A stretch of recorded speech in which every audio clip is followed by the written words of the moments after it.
भारतीय reserve bank यानी RBI को एक बड़ी कामयाबी हाथ लगी है। आरबीआई ने ब्रिटेन से भारत का सोना वापस लाया है। आरबीआई का लंदन में रखा 100 टन यानी 1 लाख किलो सोना वापस लाया गया है। आरबीआई ने ब्रिटेन से ये 100 टन से ज्यादा सोना देश में वापस मंगवाकर अपने भंडार में ट्रांसफर किया। मीडिया रिपोर्ट्स के मुताबिक आने वाले महीने में फिर से इतनी ही मात्रा में सोना देश में लाया जा सकता है। साल 1991 में गिरवी रखे सोने को पहली बार आरबीआई के स्टॉक में शामिल किया गया है। साल 1991 में चंद्रशेखर सरकार ने भुगतान संतुलन संकट से निपटने के लिए इस सोने को गिरवी रख दिया था। 4 से 18 जुलाई 1991 के बीच आरबीआई ने $400 मिलियन जुटाने के लिए बैंक ऑफ इंग्लैंड और बैंक ऑफ जापान के पास 46.91 टन सोना गिरवी रखा था। साल 1991 में देश के पास इंपोर्ट करने के लिए विदेशी करेंसी नहीं बची थी। तब भारत ने अपना 67 टन सोना गिरवी रखकर $2.2 अरब का कर्ज लिया था। ब्रिटेन से सोना वापस लाना भारत के लिए एक बड़ी कामयाबी हासिल करना है, और वो इसलिए क्योंकि इतनी बड़ी मात्रा में लंदन से नई दिल्ली तक सोना लाना आसान काम नहीं था।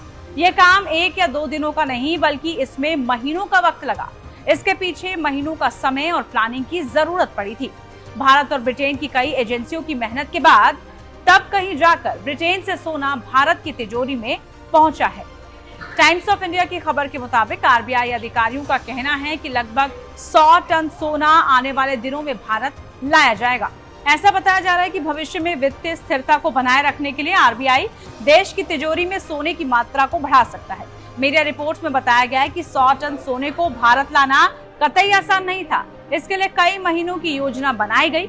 आइए आपको बताते हैं कि ये सोना आखिर भारत कैसे वापस पहुंचा है। मीडिया रिपोर्ट्स के मुताबिक 100 टन सोने को भारत लाने के लिए वित्त मंत्रालय, आरबीआई और स्थानीय अधिकारियों समेत सरकार की कई अन्य शाखाओं के बीच बातचीत हुई। ब्रिटेन से सोना लाने की इस पूरी प्रक्रिया को काफी सीक्रेट रखा गया।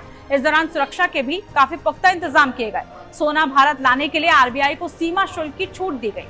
केंद्र सरकार को इस सॉवरेन एसेट पर रेवेन्यू छोड़ना पड़ा। हालांकि इंपोर्ट पर लगने वाले एकीकृत जीएसटी से आरबीआई को राहत नहीं मिल पाई, क्योंकि टैक्स राज्यों के साथ साझा किया जाता है।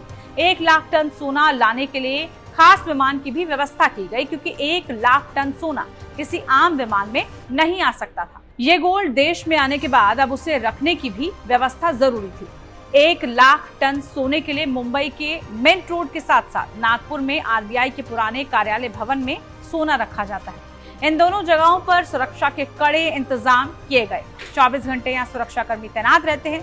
ऐसे में अनुमान लगाया जा रहा है कि ब्रिटेन से लाया गया सोना भी यहीं रखा गया होगा।